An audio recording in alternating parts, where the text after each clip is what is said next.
যাপিত জীবনে যা কিছু সুন্দর তার সব কিছুর জন্য একটা নির্দিষ্ট প্ল্যান থাকা প্রয়োজন।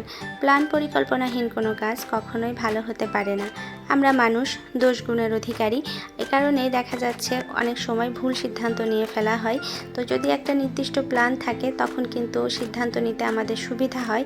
কখন কি করব সেই সিদ্ধান্তটা যদি আমাদের নথিভুক্ত থাকে তাহলে কিন্তু আর খুব বেশি কষ্ট হয় না সব কিছুতেই।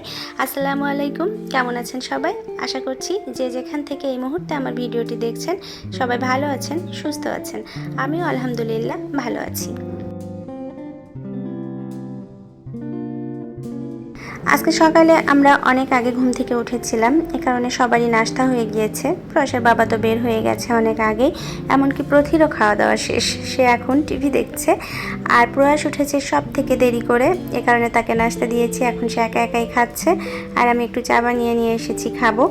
আর সাথে বসে আজকে দিনের কি কাজকর্মের হিসাব নিকাশ প্ল্যান একটু করে রাখবো। আসলে যেদিন আমার কাজের চাপ বেশি থাকে মাথায়, সেদিন আমার মনে থাকে না যে আমি কোনটার পর কোনটা করব, এলোমেলো করে ফেলি সব কাজে। এ কারণেই যেদিন কাজের চাপ বেশি থাকে সেদিন আমি এভাবে লিখে নিই যে কোনটার পরে কোন কাজটা আমি করব। আর যেদিন কাজের চাপ কম থাকে সেদিন ওটুকু আমার মাথাতেই থাকে যে আমি আজকে রেস্ট করব, আর হালকা পাতলা কাজ এটুকু মাথাতেই রেখে দিতে পারি। তো কাজের চাপ বেশি থাকলে আমি এভাবে লিখে রাখি। আর আজকে ঘরে যেহেতু অনেক কাজ আছে, আবার বাইরেও একটু যেতে হবে, আমার একটু ব্যাংকের কাজ আছে। এ কারণেই আমি এখন সব কিছু একটু লিখে নিচ্ছি যেন আমার কাজগুলো করতে সুবিধা হয়। কখন বাইরে যাব, কখন ঘরের কাজগুলো শেষ করব, সব কিছু মিলিয়ে এখন আমি এই কাজটা করে নিচ্ছি।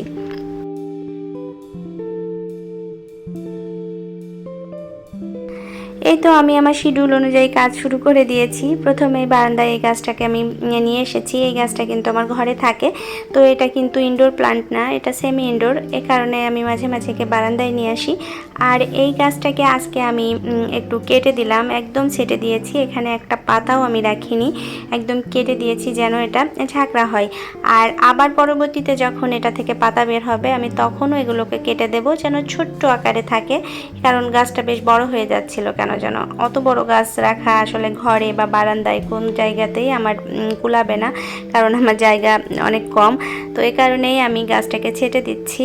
আর এই প্ল্যান্টটা আমার মাথায় আসেনি, আমার বোনের যে ছেলে এসেছিল বলে গেছে যে খালামণি তুমি গাছটা কেটে কেটে একে ছোট করে বনসাই আকারের করে রাখো, তাহলে দেখতেও সুন্দর লাগবে, আবার তোমার জায়গাও কম লাগবে।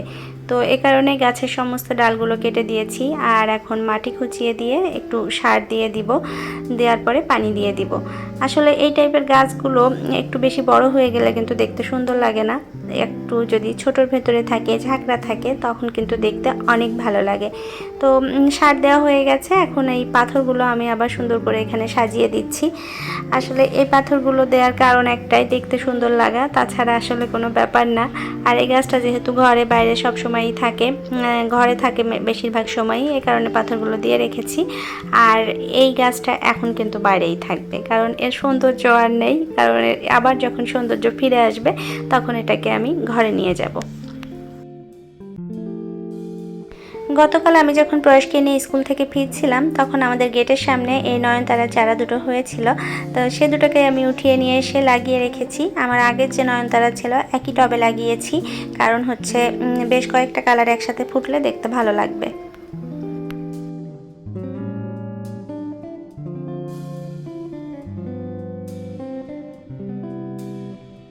ঘরে ঝাড়া মোছার কাজগুলো যদি প্রথম দিকেই করে ফেলা যায় সকালের দিকে, তাহলে কিন্তু বেশ ফ্রেশ লাগে ঘরটা। আর আমার যে কাজ করে খালা, উনি আসার আগেই আমি চেষ্টা করি আমার ঘরের এই সমস্ত কাজগুলো কমপ্লিট করে ফেলার, তাহলে পরবর্তীতে উনি যখন ঘরটা মুছে চলে যায় তখন কিন্তু আর আমার ঘরে কোনো ময়লা পড়ে থাকে না, বেশ পরিষ্কার থাকে। তো এই কারণে এই কাজগুলো সর্বপ্রথম আমি করে নিচ্ছি।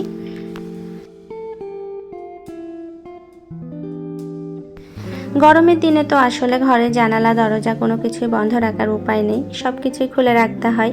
আর তাছাড়া আমার বিল্ডিংয়ের চারপাশে এত পরিমাণ কনস্ট্রাকশন সাইট চলছে যে তাদের ধুলার যন্ত্রণায় টেকা দায় হয়ে গিয়েছে, এমন একটা অবস্থা। তারপরে উপায় নেই, জানলা দরজা খোলাই রাখতে হয়। আর এই ধুলার কারণে দিনে 2বার আমি এগুলোকে পরিষ্কার করি, তারপরেও কিন্তু এই ময়লা যায় না। আমি সকালে একবার পরিষ্কার করি, আবার বিকেলে দেখা যাচ্ছে যে আসরের পর এগুলোকে আমি ঝাড়া মোছা করে ঘরটা ঝাড়ু দিয়ে ফেলি, তারপরও কেন যেন রাতে দেখা যাচ্ছে ময়লা। আমার ড্রেসিং টেবিলটার উপরে হাত দিলেই দেখি ময়লা, অথচ ওটা আমি দিনে 2-3 বার পরিষ্কার করি। কারণ প্রতি হচ্ছে ওখানে বসে খেলাধুলা করে, ও উঠে ওখানে আবার বসে আবার নামে, ওই জায়গাটা ওর অনেক বেশি পছন্দের হয়ে গিয়েছে। তো এ কারণে ওই জায়গাটা আমি পরিষ্কার রাখার বেশি চেষ্টা করি। তারপরও কিন্তু অনেক বেশি ধুলা, যেটা আসলে বলে বোঝানো যাবে না। আমার ঘরে ওয়াল ও পিলারে যেসব পেন্টিং আমি ঝুলিয়ে রাখি সেগুলোকে আজকে আমি খুলে নামিয়ে নিয়ে এসেছি, একটু ভালো করে পরিষ্কার করে নেব। এ কারণে আসলে সামনে থেকে পরিষ্কার করে যায়, এগুলো যেহেতু ওয়ালে হ্যাং করা থাকে জাস্ট মুছে চলে আসি, কিন্তু পেছনটা আর ওইভাবে মোছা হয় না। তো এই কারণে আজকে সবগুলো নামিয়ে রেখেছি যেন ভালো মতো ক্লিন করে নিতে পারি।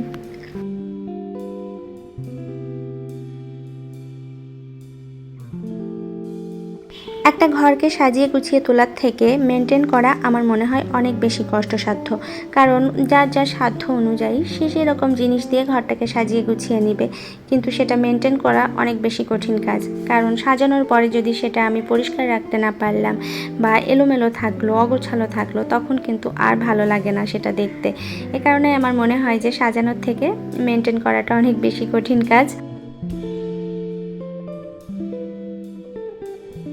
আমি জানি না কেউ এখনও আমার ভিডিওটি দেখছেন কিনা। যদি ভিডিওটি দেখে থাকেন তাহলে প্লিজ ভিডিওতে একটি লাইক দিয়ে দিবেন।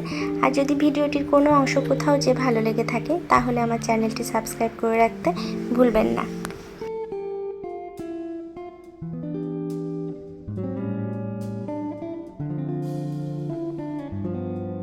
ঘরের অন্যান্য কাজ আমি সব কিছুই গুছিয়ে এসেছি, ঝাড়া মোছা থেকে শুরু করে ঘর গোছানো সব কিছুই কমপ্লিট করে নিয়েছি।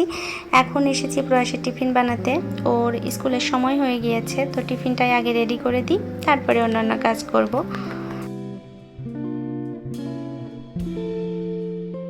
প্রয়াসকে অন্য কিছু টিফিন দিলে দেখা যাচ্ছে টিফিন ম্যাক্সিমাম দিন ফিরে আসে, অর্ধেক খায় অর্ধেক খায় না, পুরাটা সে কখনোই কমপ্লিট করে না। কিন্তু নুডলস দিলে পুরাটা কমপ্লিট করে আসে। টিফিনে তার সব থেকে পছন্দের দুইটা খাবার হচ্ছে নুডলস আর আলু ভাজি পরোটা বা আলু ভাজি রুটি।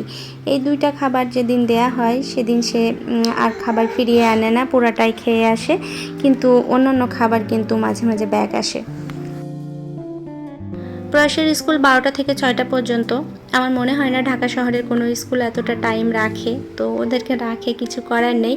বাসায় আসতে আসতে দেখা যাচ্ছে প্রয়াসের মাগরিবের আজান পড়ে যায়, এ কারণে আমি ওকে একটু বেশি খাবারই দিয়ে দিই।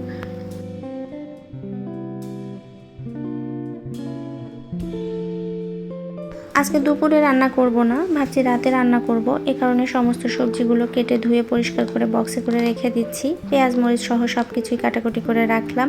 আর যেহেতু মাছের বাজার দিয়েছে, এগুলো গোছাতে গোছাতে অনেকটা সময় চলে যাবে। এ কারণে ভেবেছি যে রাতে রান্না করব। আর কাটাকুটি করা থাকলে কিন্তু দেখা যাচ্ছে রান্না করতে বেশি সময় লাগবে না, সন্ধ্যার পরে রান্না করতে গেলে খুব দ্রুতই হয়ে যাবে। এখন আমি এই যে মাছের বাজারগুলো গুছিয়ে নিচ্ছি। এখানে আছে কাসকি মাছ, এগুলো আমি আলাদা আলাদা বক্সে করে রেখে দিলাম, যখন যেটা দরকার হবে নিয়ে ধুয়ে রান্না করে ফেলবো, এভাবে রাখি আমি।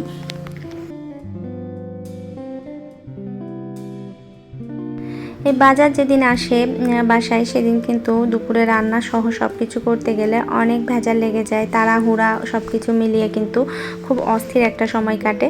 এ কারণে আমি ভেবেছি যে আজকে আমি রাতে রান্না করব। আর এখন এই যে টুকটাক করে সব কিছু গুছিয়ে নিচ্ছি।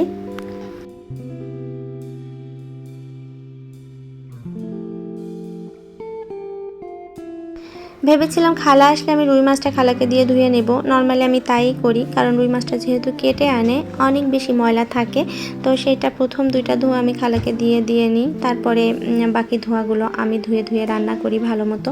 কিন্তু আজকে আসতে উনি অনেক দেরি করেছে, আর যে কারণে ভাবলাম যে ফেলে রেখে কি হবে, আমি ধুয়ে ফেলি।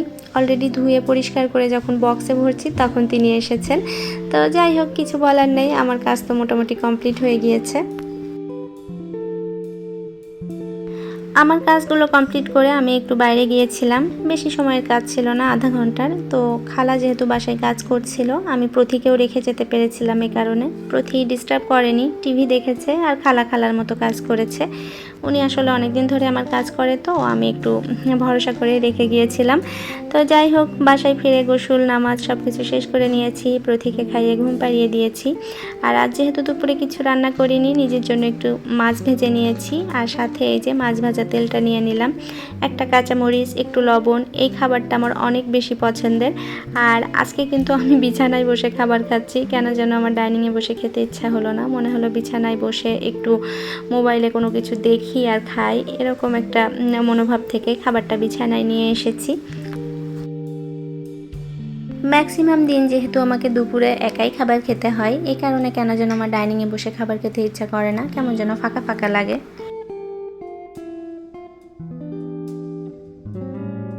এখন একদম মাগরিবের আগ মুহূর্ত, তো বলতে বলতে কিন্তু মাগরিবের আজানও পড়ে গেছে। ভাবলাম ভাজিটাকে বসিয়ে দিয়ে আমি নামাজ পড়ে এসে বাকি রান্নাটা কমপ্লিট করব। ভাজিতে তো তেমন কিছু করা লাগবে না, প্রথম দিকে জাস্ট বসিয়ে দিয়ে আমি নামাজ পড়ে এসে কাজটা করতে পারবো, এই কারণে ভাজিটাকে বসিয়ে দিয়ে যাচ্ছি। আজকের দিনটা কিন্তু আমি বেশ প্ল্যান মাফিকই করতে পেরেছি, কারণ সকালে যে দিনের প্ল্যানটা আমি করে নিয়েছিলাম সেটা আমাকে অনেক বেনিফিট দিয়েছে। আজকে কোন কাজটা কখন করব, কতটুকু সময় লাগবে, সব কিছুই আজকে আমার নখদর্পণে আছে। এ কারণে আমি কিন্তু খুব সহজেই এই যে একটার পর একটা কাজ করে নিতে পারছি।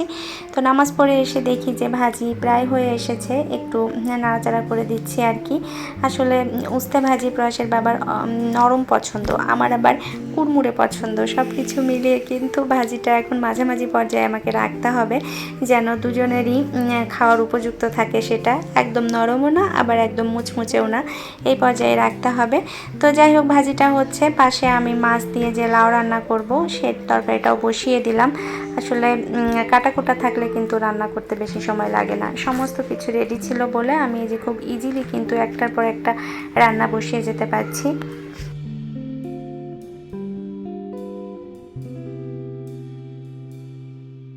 উস্তেটাকে যদি মুচমুচে করে ভাজা যায় তাহলে কিন্তু একটু তিতা থাকে না, কিন্তু নরম থাকলে মোটামুটি ভালো রকমের তিতাই লাগে।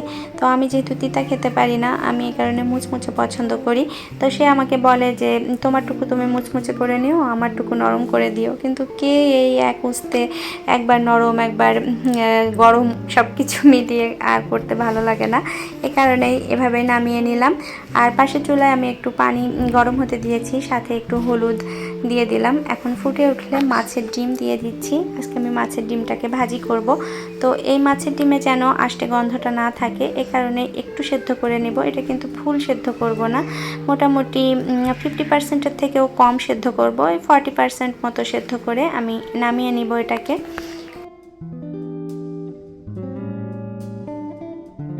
এই ডিমটার সাথে এখন আমি কিছু পেঁয়াজ কুচি দিয়ে দিচ্ছি, বেশ অনেকটা পরিমাণে পেঁয়াজ কুচি দিয়েছি, সাথে দিয়ে দিলাম কিছু কাঁচামরিচ কুচি, হলুদ গুঁড়া, একটু লবণ দিয়ে দিব, তার সাথে দিয়ে দিচ্ছি কিছু আস্ত জিরা, আর দিয়ে দেব একটু আস্ত পোস্ত, যেন ভাজার পরে মুখে পড়লে কুচমুচ করে একটা শব্দ হয়, ওটা কিন্তু খেতে অনেক ভালো লাগে।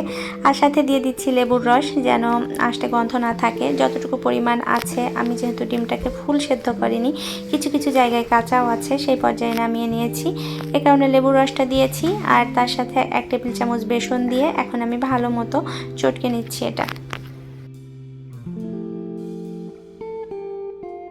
একটা সময় কিন্তু এই মাছের কাঁচা ডিমটাকে আমি ধরতে পারতাম না, এটা দেখলেই আমার বমি পেত। রান্না হওয়ার পর খেতে পারতাম, কিন্তু ধরতে পারতাম না।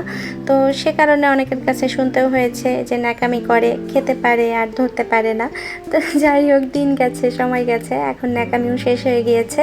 আর এই যে মাছের ডিমটাকে চটকে আমি ভালো মতো এখন ভেজে নিচ্ছি। এর মধ্যে সব কিছুই যেহেতু দেওয়া আছে, সব মশলাই শুধু তেলে দিয়ে এখন ঝুরঝুরে করে এটাকে আমি ভেজে নিব।